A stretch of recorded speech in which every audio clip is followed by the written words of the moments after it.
services. Issued a severe thunderstorm warning for East Central Hickory County, Northern Dallas County, Northwestern McLean County, Southwestern Camden County, until 4:45 p.m. Central Daylight Time. At 3:49 p.m. Central Daylight Time, a severe thunderstorm was located near Urbana, or 10 miles east of Hermitage, moving east at 25 miles per hour. Expected hazards include 60 miles per hour wind gusts and nickel-size hail. This is a radar-indicated threat. The following impacts are expected. Expect damage to roofs, siding, and trees.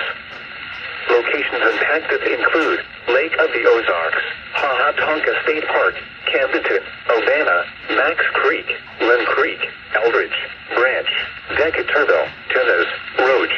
For your protection, move to an interior room on the lowest floor of a building.